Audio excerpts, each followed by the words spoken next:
자, 5G가 요즘 제일 잘 가는 게 FR택이 제일 잘 가고요. FR택이 오늘 좀 시세 좀 나오고 있고, 그 다음에 RFHRC도 그렇고, 그렇죠. 5G 관련해서도 좋은 종목들이 시세를 아직 안 받은 종목들이 굉장히 많아요. 그런 종목들을 좀 찾아서 공부를 좀 하도록 하세요. 5G 대장주는 KMW입니다. KMW를 제가 어디서 언급드렸지? 한 이 정도 부분에서 언급을 해드린 것 같은데 7만원권에서 제가 언급을 해드린 것 같아요. 5G는 단기 테마로 끝날 종목이 아닌 거 아시죠? 내년까지 쭉 지속적으로 관심을 놓고 봐야 되는 종목군이에요. 5G. 자, 한국전력도 제가 언제부터 얘기를 해드렸나요? 한 이쪽 부분에서부터 계속해서 한국전력 보라고 이야기를 드렸는데, 지리산 노고당 기법이라고 제가 지리산 노고동 기법이라고 설명을 드렸었는데, 그때 그 방송 기억나시나요? 한국전력은 가격적인 메리트가 굉장히 크다라고 얘기를 해드렸습니다. 한국전력도 마찬가지예요. 단기적으로 보려고 하지 말고 쭉 냅두면 좋은 결과가 있지 않을까라고 제가 생각하는 종목 중에 하나라고 얘기를 해드렸습니다. 자, 미국 증시 한번 일단 좀 살펴보고 갈게요.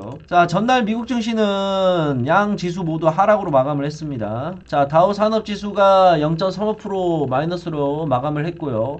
나스닥 같은 경우에가 마이너스 1.94%로 하락이 좀 나오는 모습이 나왔어요. 나스닥이 좀 많이 빠졌죠. 다우지수 지금 차트를 놓고 보자 그런다면 걔쪽 고점에서 지금 횡보하는 모습. 나스닥 같은 경우에는 어제 한 차례 조정을 좀 세게 맞았습니다. 오늘 이제 미국장이 또 중요하겠어요. 이따 저녁에 열리는 미국장이 나스닥 쪽에서 바로 반등이, 기술적 반등이 바로 일어날 것이냐, 아니면은 눈치 보기 장세가 일어날 것이냐, 저녁에 미국장을 오늘 좀 관심 있게 좀 지켜봐야 되겠습니다. 미국 증시가 이제 빠진 이제 표면적인 이유는 뭐였었냐면, 미국의 추가 경기 부양책을 둘러싼 여야 협상이 난항에 빠진 가운데 구글에 이어 페이스북까지 반독점 소송에 휘말리면서 미국 지수가 하락으로 마감했습니다. 특히 나스닥은 시가총액을 주도하고 있는 애플, 아마존, 넷플릭스가 모두 2%께 넘게 빠지고, 테슬라가 7% 가까이 좀 추락을 하면서 다우 지수에 비하여 더 큰 폭 하락이 나왔습니다. 미국 민주당과 공화당 지도부가 추가 부양책을 놓고 크게 세 가지 현안에 가로막혀 진전을 이루지 못하고 있습니다. 근데 제 생각은 개인적으로 경기 부양책 관련하여 당장의 합의는 이르지 못한다 할지라도 결국에는 합의를 하고 부양책을 내놓을 거라고 생각이 들어요. 그래서 지금의 미국 지수는 하락이 나온다 하더라도 그 하락의 깊이가 깊지 않을 것으로 판단이 됩니다. 자, 오늘 국내 증시도 미국 증시의 영향도 있고, 그 다음에 또 옵션 만기라서 변동성이 커지면서 하락 구간이 좀 나올 수가 있는데, 아직 현재 시간 10시 27분 기준으로 놓고 본다 그런다면 코스닥은 지금 오히려 올라오고 있는 모습이고요. 코스피는 빠지는데 마이너스 0.56% 밖에 빠지지 않고 있어요. 그래서 굉장히 생각보다 잘 버텨주고 있는 모습이 나오고 있습니다. 그만큼 지금 국내 증시에 유입되고 있는 자금이 만만치가 않다는 건데, 보시게 되면 코스닥은 지금 0.33%로 오히려 지금 밑꼬리 만들고 시작을 해서 올리고 있는 중이에요. 그래서 저는 여기서 솔직히 말하면 지수가 좀 더 조정을 받았으면 좋겠습니다. 짧게나마 900포인트나 890선이나 880선까지 한번 밀려주고 나가는 모습이 나오는 게 더 그림이 괜찮지 않겠느냐라고 생각을 좀 하고 있어요. 반도체 쪽도 제가 계속해서 좀 보라고 그랬는데, 실상 반도체 쪽을 볼 때 공부하기가 굉장히 어려우실 거란 건 알고 있어요. 소부장 관련해가지고 반도체 쪽도 계속해서 보셔야 되는데, 반도체가 워낙 범위도 넓고 봐야 될 종목도 굉장히 많아요. 그러니까 일단은 반도체 쪽을 보실 때 가장 기본적으로 봐야 되는 건 뭐냐면, 매출부터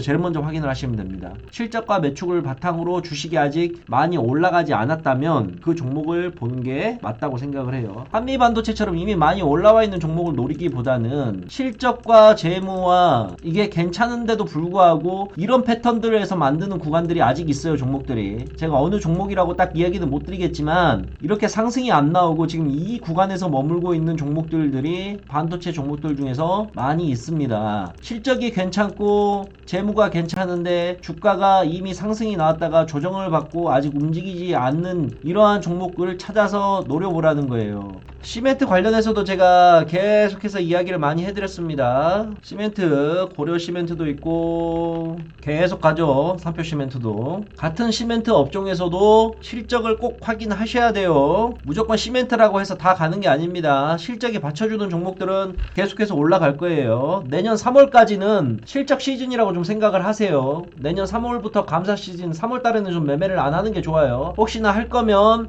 회계 쪽이 문제가 없거나 재무제표가 튼실한 기업을 매매를 해야 됩니다. 꼭 재무제표 확인하고 매매해야 돼요. 남북 경협주들이 대부분의 종목들이 많이 빠져있는 상태이고 지금 계속해서 저점에서 횡보를 하고 있는 구간이 나오는데 종목을 뭐 일단 봐야 되는 건 맞긴 하지만 전체적인 남북 테마주들 같은 경우에는 가장 먼저 뭘 봐야 되느냐, 정치 상황을 안 볼 수가 없잖아요. 자, 근데 지금 미국의 바이든이 새로 대통령이 됐고 그 다음에 내년이 되게 되면 북한에서 뭔가 또 새로운 이슈를 만들어 주겠죠. 우리나라가 됐든 북한이 됐든. 남북의 위치를 보게 되면 남북미는 항상 똑같습니다. 전개, 절정, 위기, 결말이에요. 즉 좋았다가 나빴다가 좋았다가 나빴다가 좋았다가 나빴다가 이게 매 반복이에요. 근데 지금 북한과 우리나라와 그 다음에 미국과의 관계가 좋은 관계일까요? 아니겠죠. 좋은 관계였으면 지금 남북 경협주들이 벌써 계속해서 올라갔겠죠. 근데 좋지 않은 상황이다 보니까 주가가 계속해서 빠지고 있는데 이 안 좋은 상황이 천년만년 이어지지는 않을 겁니다. 결국에는 내년에 되게 되면 또 한 번 이슈가 생기게 될 거고 그 이슈에 맞춰서 종목들이 움직이기 시작을 할 거예요. 내년에는 좀 한번 기대를 한번 해볼 만한 하지 않을까. 남북 경협주들은 우리가 좀 생각을 해 보면 좋겠습니까? 형님, 통일하면 증시가 어떻게 되는 건가요? 어떻게 되겠뇨? 개폭등이 나오겠죠. 만약에 우리나라가 북한과의 정말 통일이 된다 그런다면 우리나라 예를 들어서 종합주가지수가 2700이잖아요. 제가 봤을 때는 만까지는 그냥 무난하게 간다고 봅니다. 코스닥 지금 900포인트 4000까지 5000까지는 무난하게 갈 거라고 생각을 해요.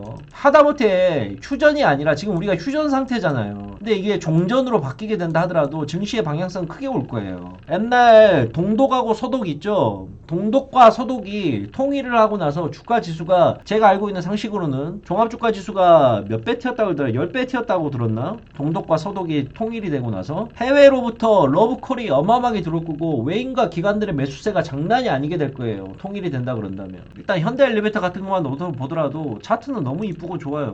이 가격을 지켜주려는 게 너무 잘 보이잖아요. 여기를 기준으로 놓고 봤을 때 떨어지게 되니까 바로 회복을 시켜주는 모습이 또 나오고, 다만 얘가 이제 여기서부터 추가적인 상승이 나오기 위해서는 남북한의 상황 자체가 개선이 돼야 되는 게 필수로 깔려야 되겠죠. 그게 안 깔리게 되면 안 올라가겠죠. 근데 그것만 좀 그림만 좀 잘 그려진다 그런다면 충분히 고점에서부터 조정을 받았었고 여기에서 또 올라올 수 있는 그림까지 만들어 놨기 때문에 슈팅이 나오지 않을까라고 생각을 합니다.